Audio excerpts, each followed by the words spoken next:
All right, everybody. I'd like to welcome you all to this Fireside Chat, Learning from Mistakes and Successes with Dr. James Kass and Kara Johnston. My name is Phil. I am president of Coaching Ourselves, and I'll help us get started today with the webinar. We are a business based out of Montreal, Canada, co-founded by myself and Professor Henry Mintzberg from McGill University. We're very proud and very happy to be able to bring you these fireside chats with our newest authors and content producers at Coaching Ourselves. And of course, today you'll be hearing from Dr. James Kass, our newest author on this wonderful theme of lessons learned. Coaching Ourselves, as I mentioned, is based out of Montreal, Canada, and we offer peer coaching programs and services to organizations around the world. Professor Henry Mintzberg, our co-founder, is fond of saying leadership, in fact, he would say management, like swimming, cannot be learned by reading about it. And what he's telling all of us is that the traditional approach of feeding content to managers and leaders in the organization under the assumption that that will make them better at their jobs and help our organizations grow and prosper is not true. Managers and leaders learn best when given a chance to reflect on their experiences and have discussions with one another about how they can improve their practice of management. And this is what Coaching Ourselves is, and this is what we do. If you're interested in learning more, please visit coachingourselves.com after this fireside chat. And now I'd like to ask both Kara and James to turn on their cameras, and we will get started with this webinar. First, I'd like to very briefly introduce Kara. Kara works with Coaching Ourselves. She's been with us for a long time. Kara is an absolute expert in many different areas of management and leadership. And she's been working with authors such as Dr. James Kass for a long time, thinking through and understanding their perspectives and their ideas and bringing that to the managers and the leaders who use our peer coaching modules. So without further ado, I'd like to turn it over to Kara to please continue the discussion. Good day, everyone. Thank you for joining us. As Phil mentioned, my name is Kara, and I'm head of product development for Coaching Ourselves. I'd like to introduce to you Dr. James R. Kass, our newest author for our latest module, which is entitled Learning from Mistakes and Successes. We got to know Dr. Kass through his sister, Dr. Ray Kass, who also is one of our authors who wrote a module for us on virtual teams. So Dr. James Kass is originally from Montreal, Canada. His career has been multidisciplinary and multinational, living in 6 countries across 3 continents. He is trained as a physicist, and the early part of his career was devoted to human spaceflight across the different infrastructures of academic research, industry, and national and international agencies, such as the European Space Commission and NASA. His work spans a variety of disciplines, such as nuclear physics, neurophysiology, applied psychology, human spaceflight, integrated applications, artificial intelligence, and knowledge management. He runs a space consultancy, offers more generic support to organizations, and has advised the European Commission in the domain of knowledge management and lessons learned. So today, James will be sharing his own lessons learned about lessons learned. So welcome, James. Thank you for being with us today. Thank you, Kara. I'm pleased to be with you, and I'm pleased to talk about this very favorite subject of mine, lessons learned. Excellent. So you have many interconnected areas of expertise. So what inspired you to explore this domain of lessons learned? Well, it's interesting the way you worded the question. Across my various domains, this domain has run like a thread throughout my entire career, whether it was nuclear physics, neurophysiology, with the European Space Agency, human spaceflight, and then later on, knowledge management, AI, and all of these things. One of the things that hits me, and this hit me somewhere early on in my career, was that we were the various organizations I was working for was not properly learning from their mistakes. And when I say mistakes, they're not errors made. It's simply something that was carried out with good intentions, well-made procedures, but because of certain circumstances and because of certain unplanned interference, something went wrong, and then we learned the way to prevent it is that. And what happened was, the next mission, the same mistakes were made. And it really annoyed me, and I wondered why. There seemed to be no handover of lessons learned from the previous mission, from the previous writer of procedures. They all seemed to be doing the same thing over again. And one of the problems was that lessons and experiences was not properly handed over. We have new project leaders, new projects, newer organizations taking part, and there wasn't a proper handover, and certainly no place to look up, hey, what was learned? What should I not do wrongly? What could happen that could destroy our project and prevent it from having that fatal crisis happening? And I proposed to the European Space Agency early on, back in the mid-80s, I said, what you need is a lesson learned system. And the answer I got was, exactly, that's what we need, but we won't make one. And I said, well, why not? And they said, because nobody will look it up. People are always making mistakes, and they won't bother even reading about the mistakes of others or their predecessors. They have enough trouble learning from their own mistakes, and even that they don't learn from. Well, this person was a bit of a negative nihilist, and but nothing happened. And some 25 years later, I had the privilege of speaking with the Inspector General of the European Space Agency and talking about this very subject. And he was very keen about it. And he said, you know what? We need such a system. We've been talking about it. Why don't you create it? So finally, there was a step taken forwards. I should add that I saw a number of very major disasters happening, such as we had the Challenger disaster where the space shuttle came down, and lessons were learned from that. Well, should have been learned. But when the next disaster occurred, the Columbia, and I was in Cape Canaveral at the time when it happened, and it was my crew on board. I knew them all personally. They were all personal friends, all 7 of them.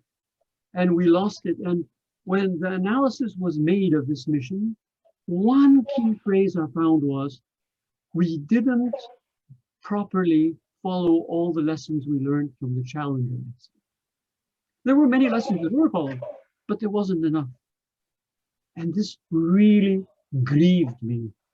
Well, I won't go on much further about such failures. There were other times, other terrible failures like the Hubble telescope.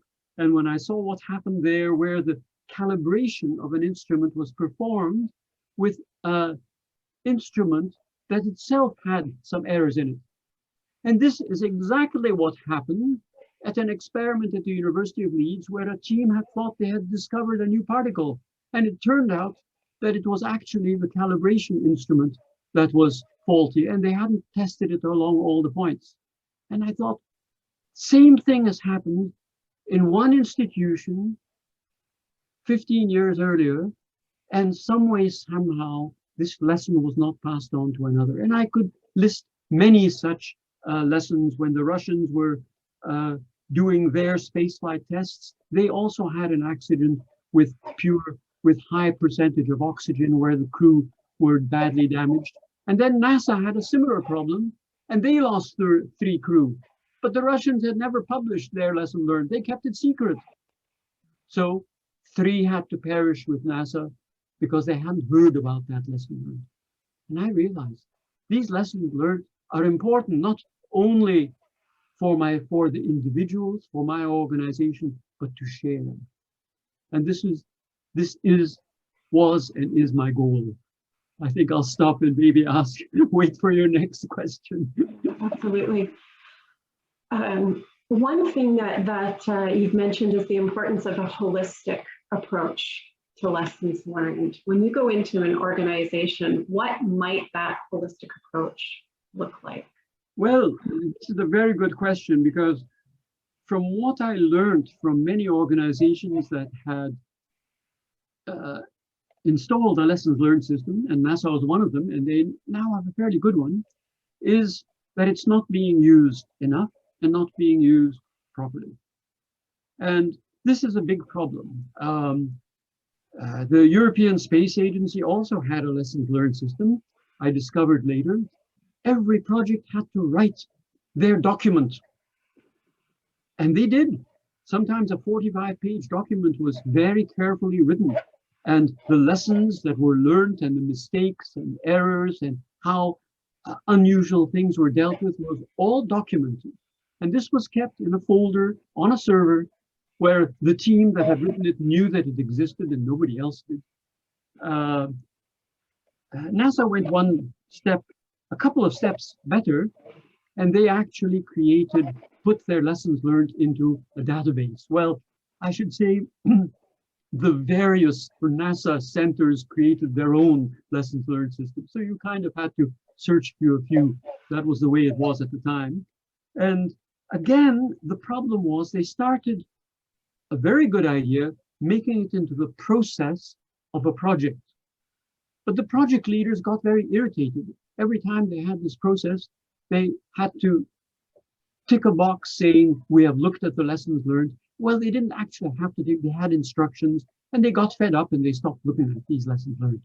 So this created a bit of a problem. And what I did when I set the system up at the European Space Agency, we decided to have a multi-pronged approach, not only a database or information system listing them, making it easy to find them. And when people were searching or registering, they could say what they worked and what their tags of interest were, and then they could get a notification. That was all very well. But still, we realized right at the beginning, we need to have it embedded in a process. When a project is done, milestones, similar to the way NASA did. But we went another step, and I wouldn't say NASA didn't do that because I don't know. We decided to hold a once in a month webinar, which was actually an in-person event, which we streamed to the other centers. I worked in the European Technology Center, which was the largest center of ESA with some 3,500 people in one center. And we decided to have this lunchtime or slightly before lunchtime event, which was about 1.5 hours, where we would ask a team to present what lessons they had learned. And I had the job of trying to find the teams to do it. And this proved to be a bit of a problem. As one would expect, nobody wants to hang out their mistakes.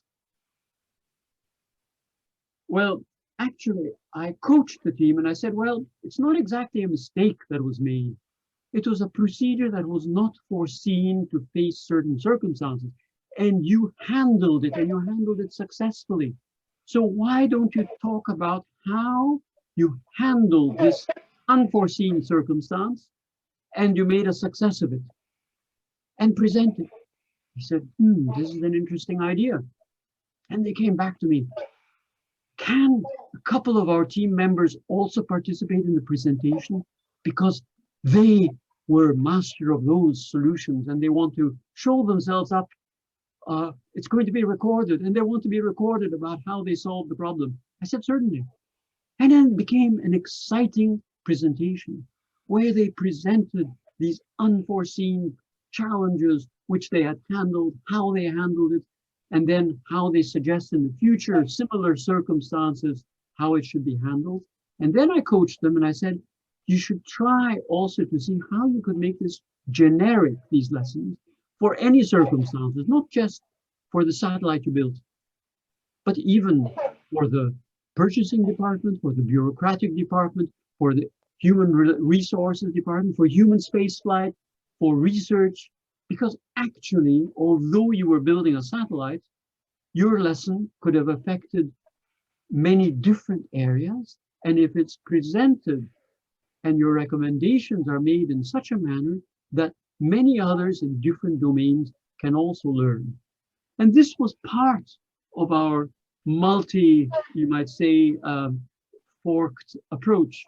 We also created a website, we had news stories, and this was part of the idea to create some happenings where stories were told, and then these stories would fit into the lessons learned, you might say, the more boring part of the database. This is roughly what we would call an example of a multi-pronged, holistic approach. You had also mentioned to me at one point how you had invited retirees to come in and to share their lessons learned within the organization. This is a very, very, very key area, and I'm glad you brought it up, because this is what is missing in most organizations.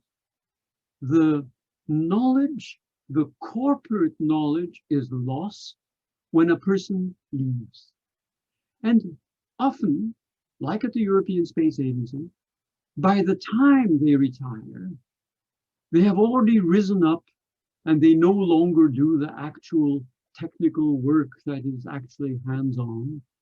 And in their last year, they are busy trying to clear up and throw out the documents they don't need and trying to plan on which dacha they're going to purchase in order to enjoy their lives. And the last thing that is done is trying to catch them and say, hey, now you're approaching 65. Can you tell us about all your experiences? This was attempted, but it was so costly and so few were willing to invest the time and energy that it started and then stopped. And what generally happened was these just left. And I knew a lot of them because they were, I had worked with them.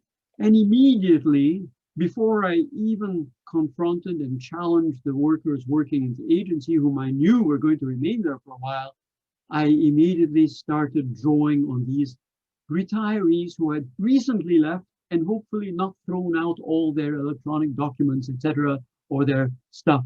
They had just recently retired.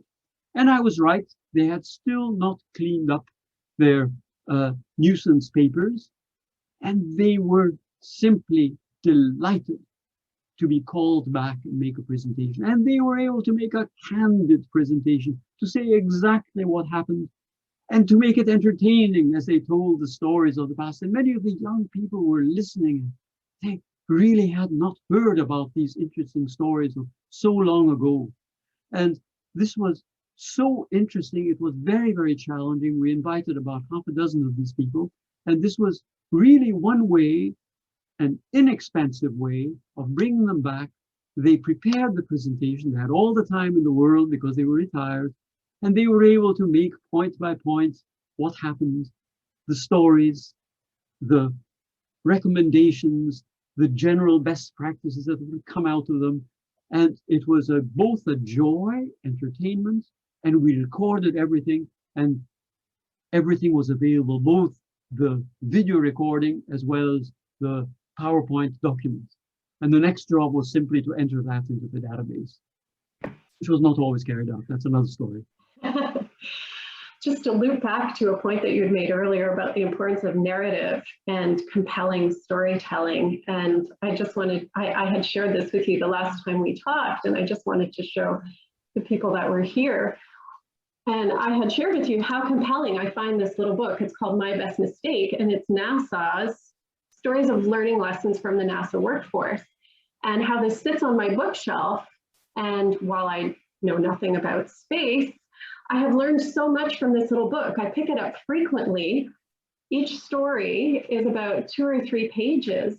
And as you said, it's applicable to anyone, right? It's the lesson is applicable to anyone in whatever domain that they work in. So I found this just a really, I love the title itself, My Best Mistake. It sort of destigmatizes the idea of making a mistake. So that was something, to your point, that I have found really, really compelling. I wanted A story is really important, because if you get a lecture of your best practices or the point-by-point errors made, you are likely to forget them all.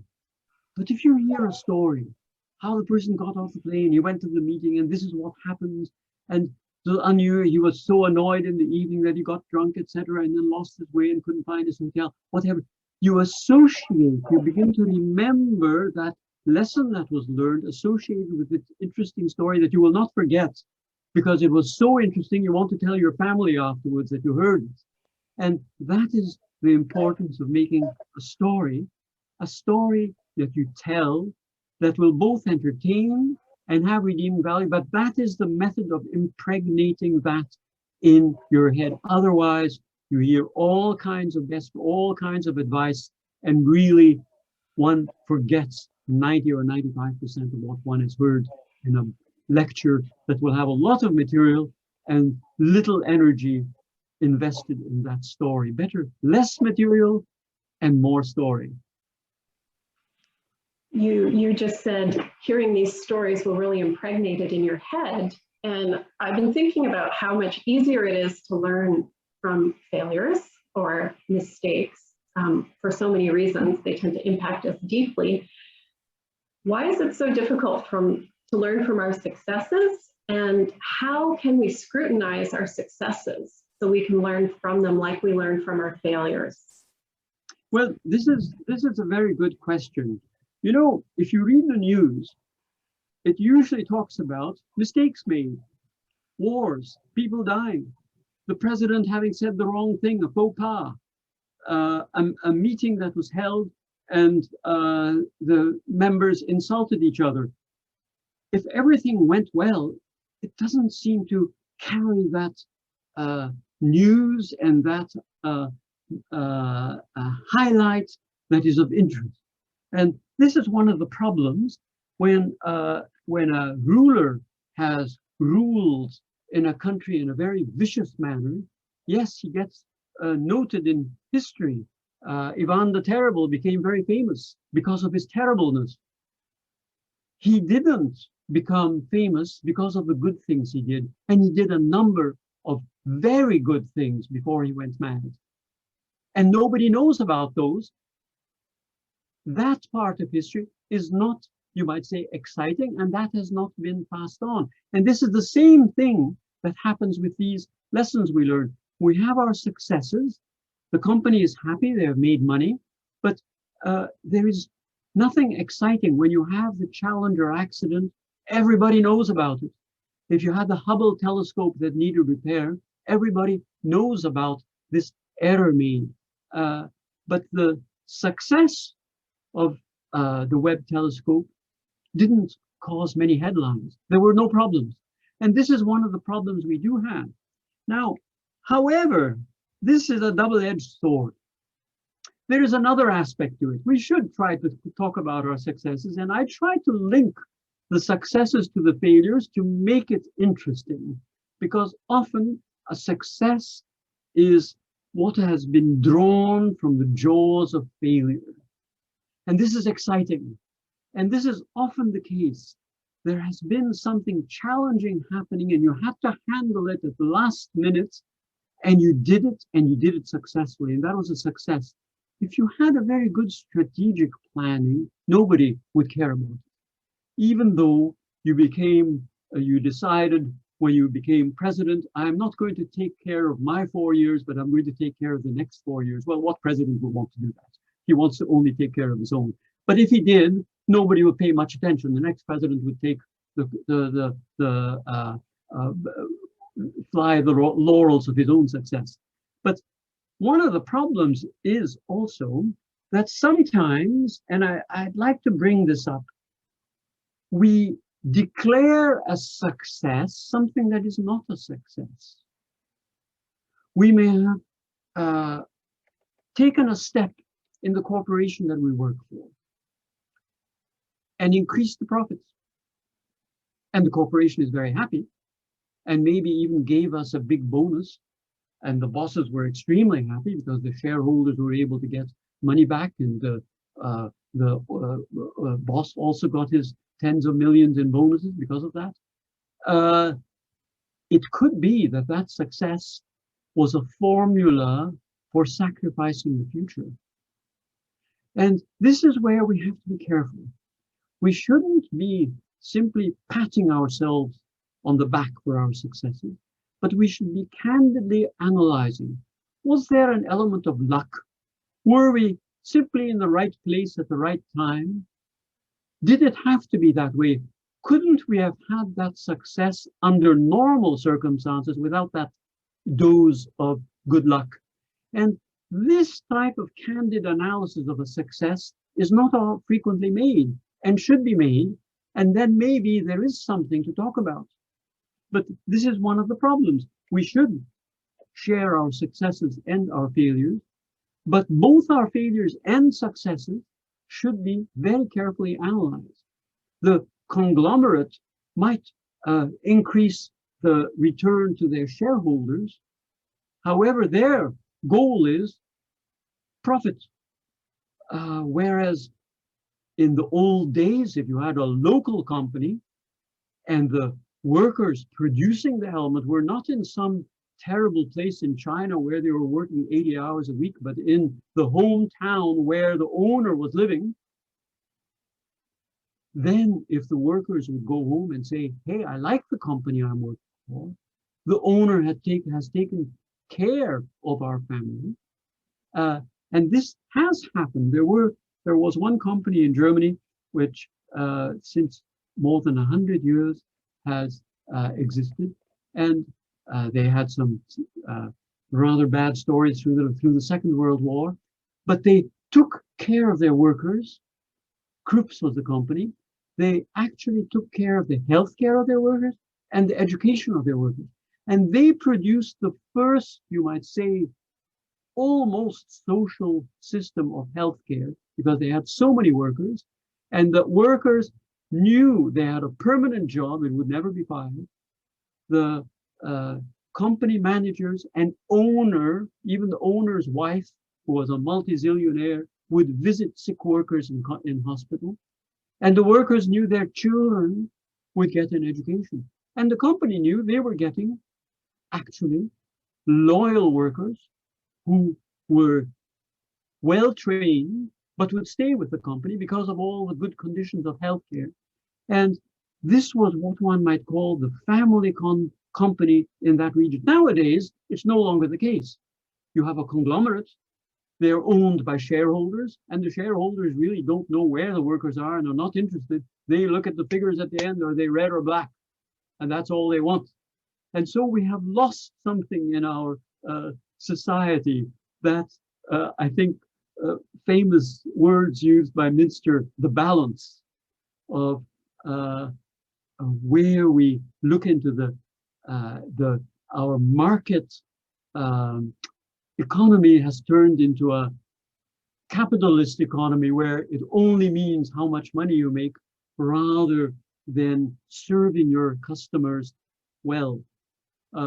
This has been something which we have lost, and there are lessons here to be learned,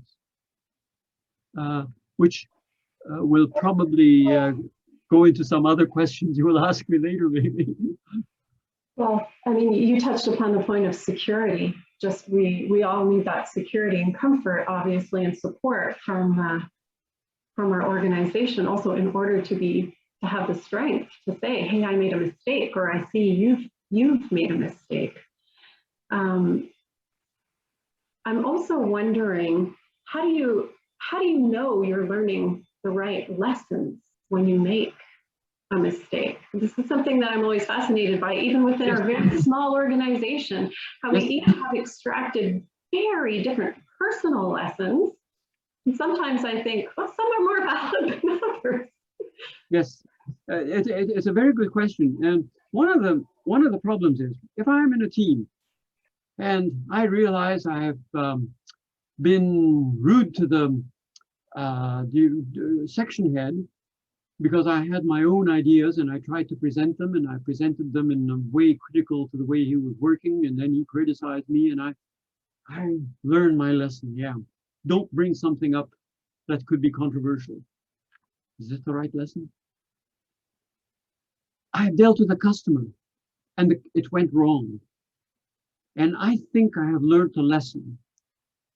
Now, if I share this with one of my team members and tell him, he'll say, you know what? That's the wrong lesson you've learned. Actually, that is not what you should be learning from this experience. I had something similar, and you know what? There is a different way to look at it.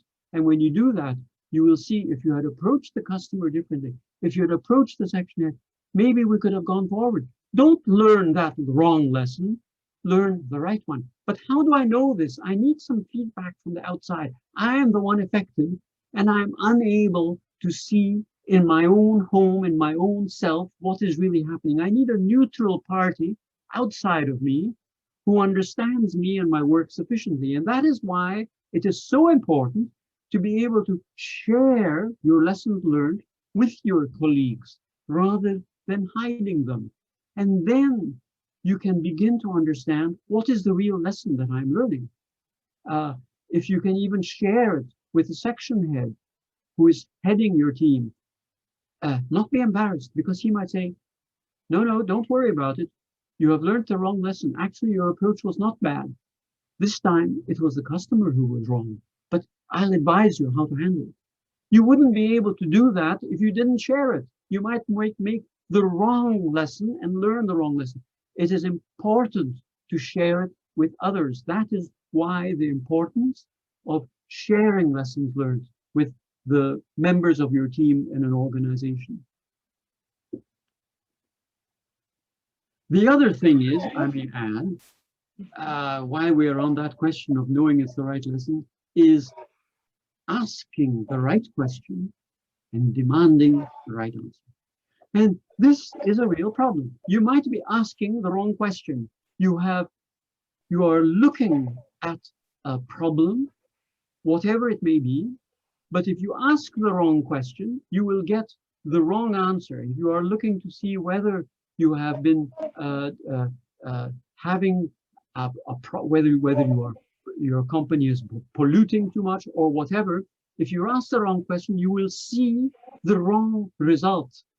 And this can happen very easily. And this is happening all the time. We use statistics for everything, but when we look at it rationally and critically, we often see we have asked the wrong question and you get the wrong answer. Even in artificial intelligence, the question, the famous or infamous statement made is rubbish in, rubbish out.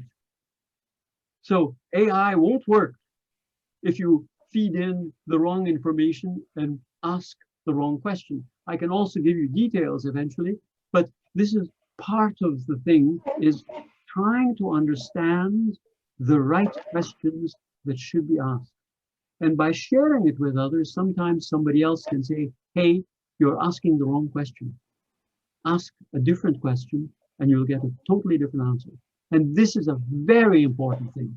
It's correct in companies, politics, the media, everything, whether it's criticizing the government, criticizing the police states, police killing people, whatever. If you are asking the wrong questions, you will get the wrong answer in your statistics, and you will think, and this you will see even in very good news media, even with good journalists, they will ask the wrong questions, often because those are the ones that are acceptable.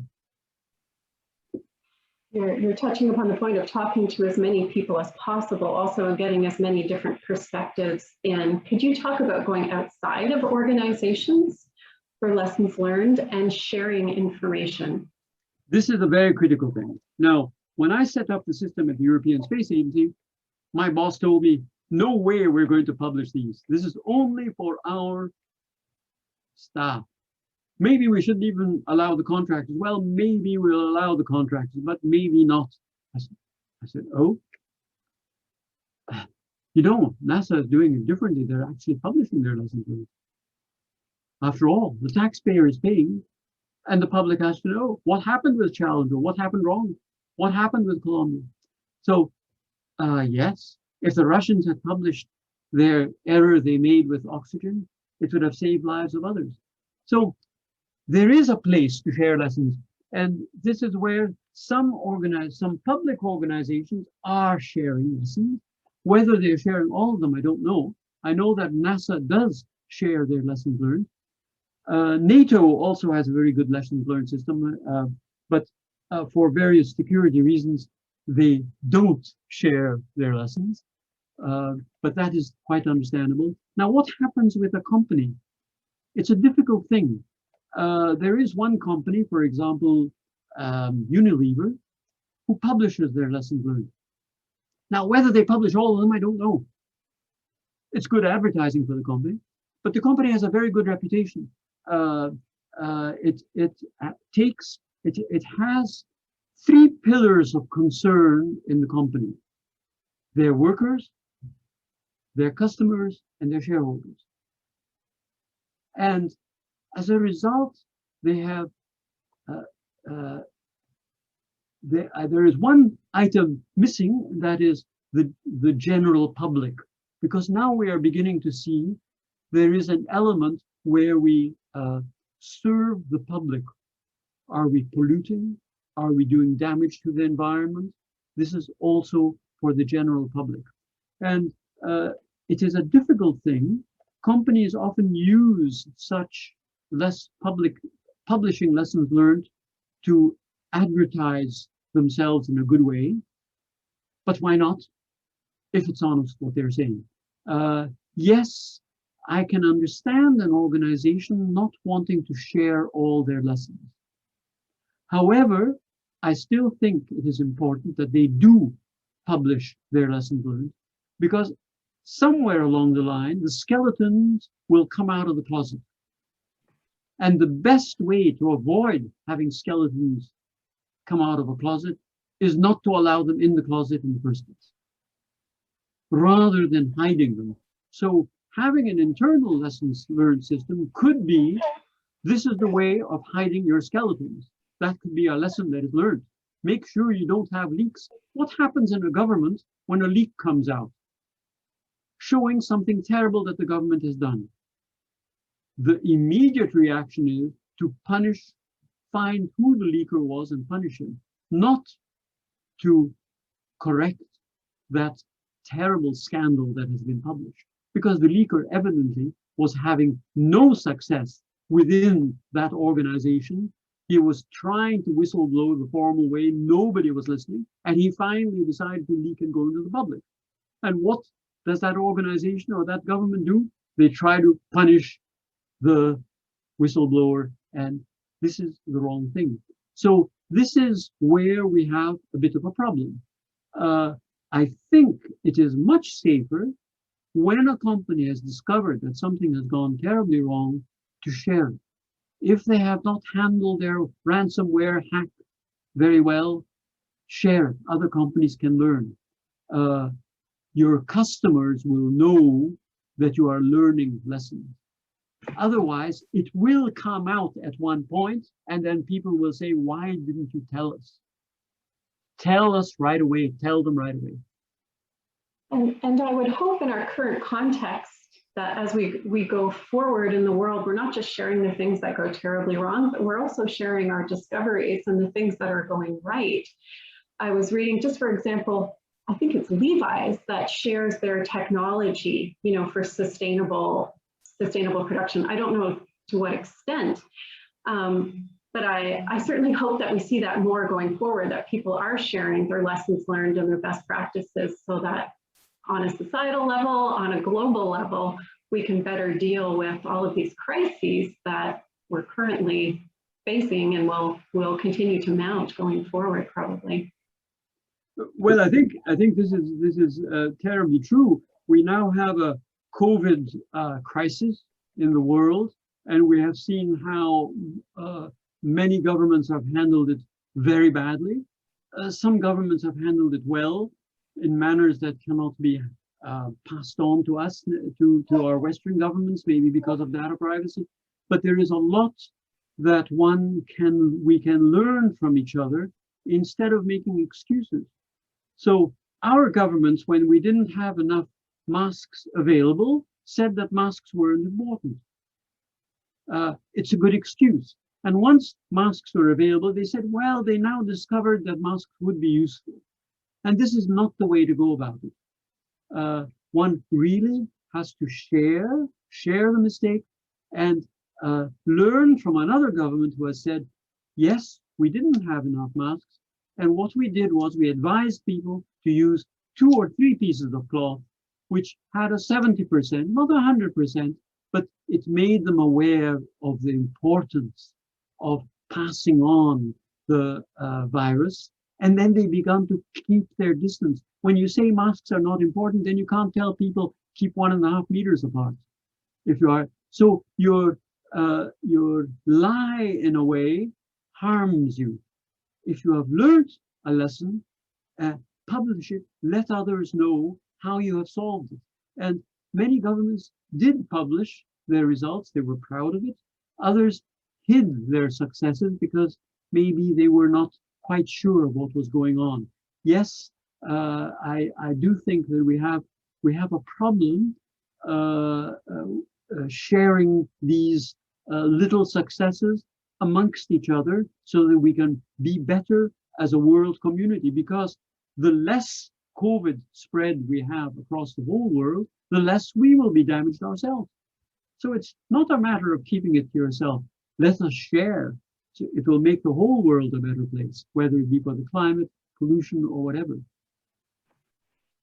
Just wanted to bring it back to your module that you've written. There's a part of the module where, if it's appropriate to the participants, they can start thinking about designing their own lessons learned process for their own organization.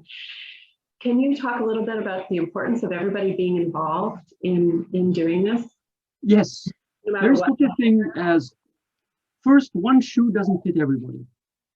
So taking on a company that says we have the best lessons learned system and we can sell it to you, the likelihood is they're going to give you a certain shoe size because that's what they've spent millions in developing, and try to fit your organization to it. Sometimes an organization has to fit to an application, yes.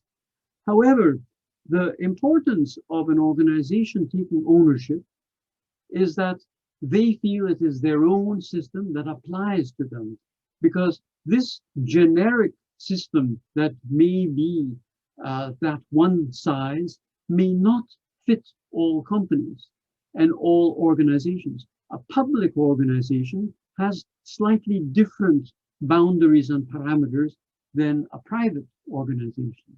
A charity also has different boundaries. An NGO has different boundaries.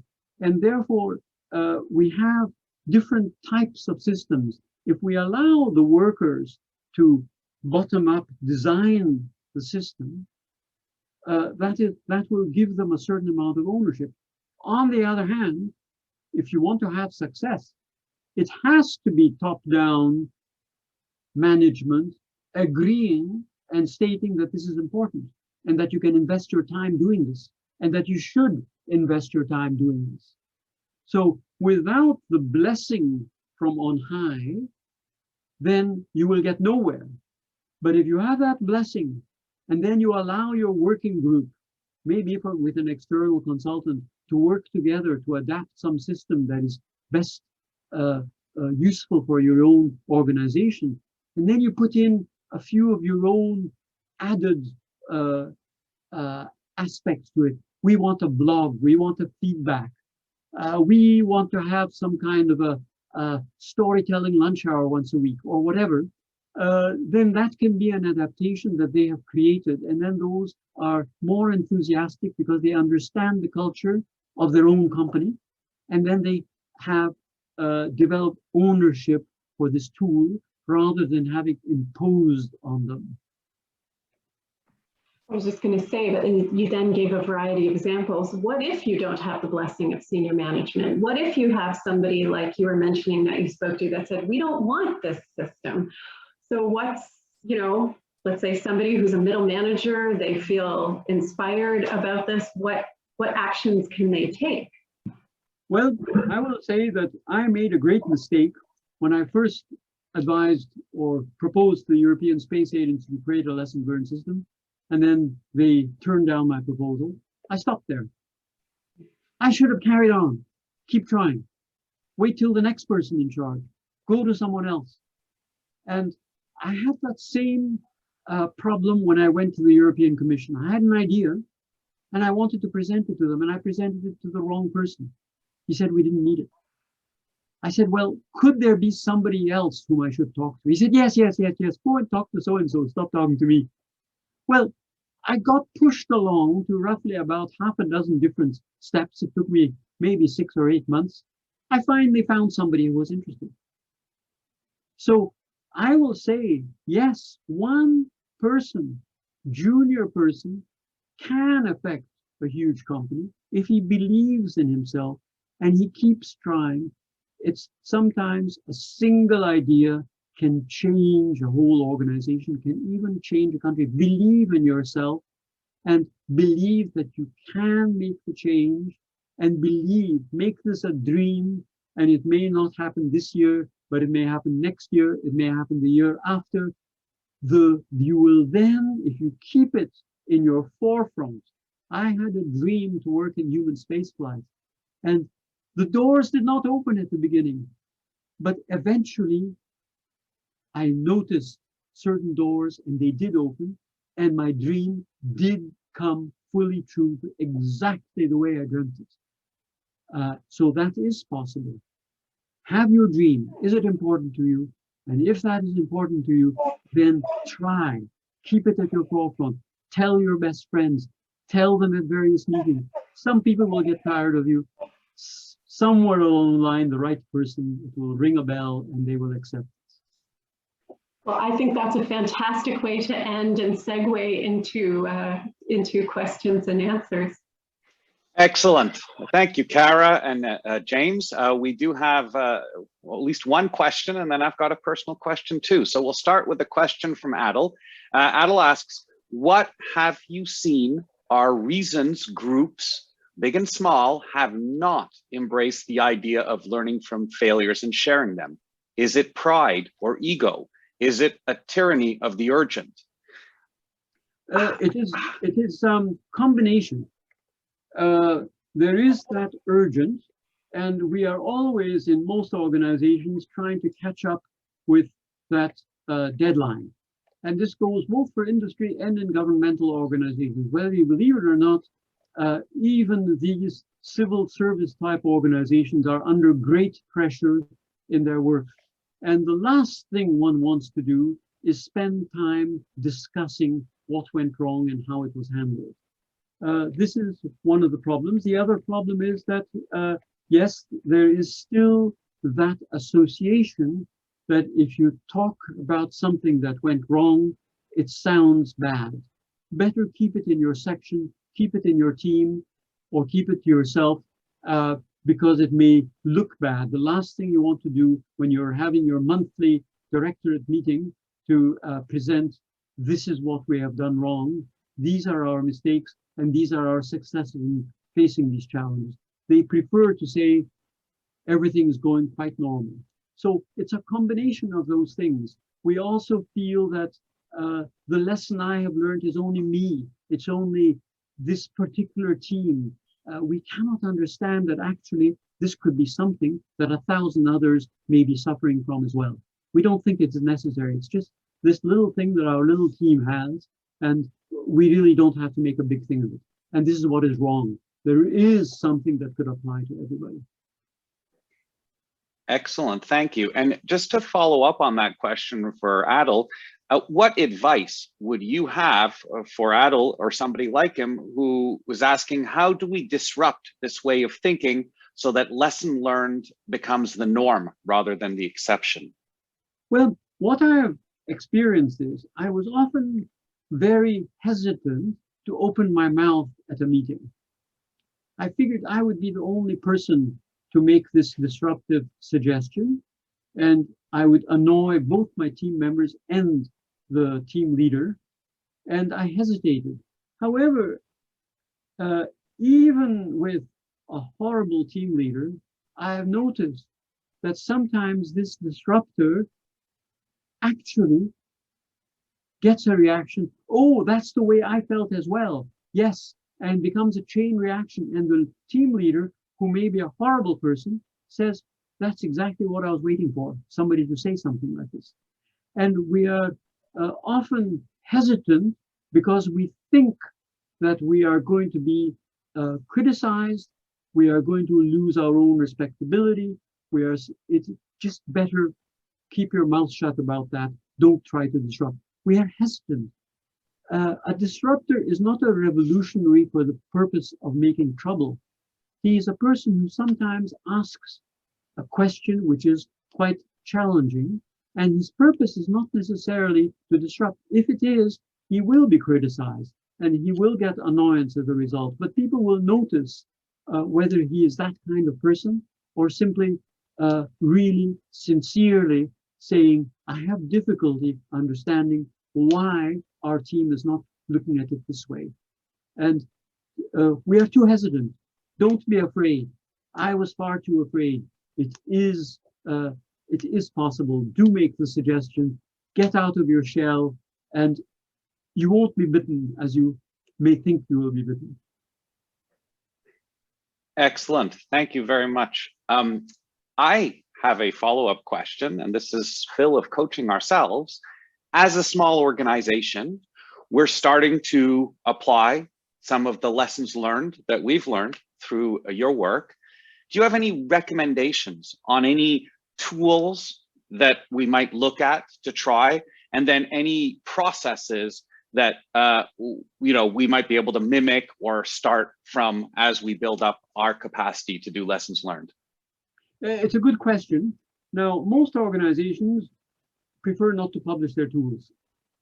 There's one organization I know who does publish their tools and processes, and that's NATO, that I would suggest that you look at that source. They do have lessons learned team that is part of the organization. I do not know much about other organizations that really publish many details. NATO is interesting in that they publish very well how they do, but they don't publish any lessons learned. Others will publish lessons learned and don't publish how they do it. I don't want to boast of myself, but I've had some experience organizing a lessons learned conference in space flight, and where industry and agencies presented their problems a little bit more openly than they would to the general public in setting up such a system. Because this was a big problem, is not simply making that database. They were excellent. I went to the ICC, the International Criminal Court. They were already creating a wonderful Excel file. I thought it was excellent. It was an Excel file, but that's another matter. They did tell me that they had 3 pillars there. Their prosecutors, their judges, and the defense team. And these teams kept separate. They were not supposed to affect each other. So of course that their lessons learned will not be shared with the others. Why not? So there are some problems with that. There are a number of companies who try to share their experience in setting up lessons learned systems, and some of them might be good. I'm not very familiar. I myself think that I could advise on such things. At least I could say how we have faced it in agencies and in the space industry. So other than going to the NATO website, which really has a lot of details, and I'm not a fan of a lot of what NATO is doing or their policies, but I certainly believe, and I once belonged to one of the standardization committees in the medical domain of NATO. They do have remarkably detailed information on their website. Thank you. Thank you very much. I do have a follow-up question. Could you share with us your thinking or perspectives on trends in lessons learned, both processes or systems. In other words, in 5 or 10 years, how do you see the evolution of lessons learned concept and systems? Will it be more agile? Will it be more inter-organizational, etc.? Anything, insights you could share with us about the future? Well, we will have a problem with big data. We are learning a lot. There's so much information. We have a deluge of information. And organizations are beginning to realize that lessons learned is a good thing. Because they see logistics failed during the COVID crisis, or the Suez Canal was stuck and they didn't have their contingency. There were lessons to be learned there. So there is a trend where organizations are beginning to realize, unfortunately not much in the way of governments, but at least many industrial organizations are beginning to realize it is worth going in that direction. But we have a problem. The trend may be to collect too many lessons and have a deluge of information, and then it will lose its usefulness again. And this is what one of the organizations, Astrium, that's in Germany, the aerospace and similar industries all combined together across Europe, set up a lesson learned system, and they even invested in one of their vice presidents being having to spend 40% of his time or 50% of his time on this. So they considered it important, and their various 3 or 4 branches had to have one guru, very senior, in charge of that. They found it extremely important to move in that direction. So they began to invest. So this is, I believe, the trend, and certainly should be. How we are going to deal with it, we may have to also use things like artificial intelligence in order to help the lessons learned system inform potential people who will need a lesson learned at a certain time in this project, an appropriate one, to be able to identify and send them a notification. This is the kind of thing that may be, you might say, a step into the future, because we have too much information available. Thank you. Thank you very much, James. I'd like to turn it over to Kara and James to give us some final closing words for this webinar. Actually, if it's okay with you, Phil, there's just one more question. Could I ask it? Please. That was put into the chat. It says, do you have guidance around keeping judgment out of capturing lessons learned? Actually, a very prescient and important question. This, I missed this, so I thank you for sending the question. We tend to look at a mistake as somebody to blame. And this is the wrong approach. And this should be spat upon and should be eschewed, such an approach. One should not try to judge and blame. We should accept an error as being our error, something that happened with us, not a particular person, and see how we can handle it. And anybody who makes a statement of judgment and blame should really get a severe scolding. This should be a guideline in any lessons learned team, that you are not allowed to blame or judge. You really should be looking at things openly and understandingly. A very important point. Thank you for the question. James, before we finish up, did you have anything final that you wanted to add?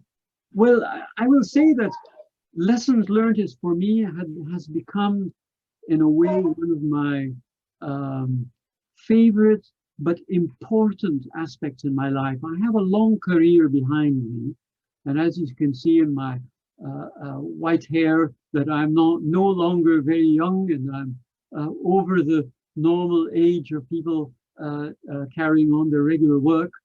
I see a great importance in all domains of learning lessons and critical thinking, which is missing.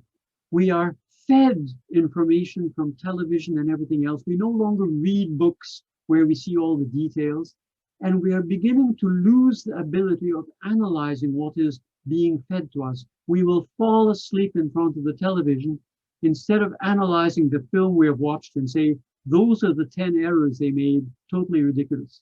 We have lost that, and we are losing that even more because we have the mountain of information from social media, from mainstream media, from wherever else, from Wikipedia, from WikiLeaks, and everywhere, and we don't know what to do with it. And I was asked the question, how can you tell what is fake and what is not fake? And I said, actually, if you ask the right questions and you critically, properly think about it, then you will arrive at a conclusion whether this accusation that a government is making is right or fake. Because a lie is difficult to live by itself. It only succeeds because the listener has stopped, he has turned off his brain to critical thinking.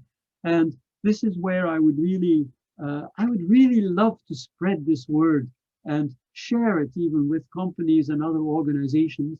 It's not simply a lecture, set up a lesson learned system. It's much more than that. How to ask questions, how to critically think, how to apply those, how to change. It can change our lives, it can change our politics, and it should change the way the world is run, whether our whole climate is warming, where all the pollution we are producing and the wars we are waging. I believe most of it is totally unnecessary if we would learn the proper lessons and think properly and critically and apply that to our lives. I really think we should believe, and we can make a better world from what we have, and we should. Thank you.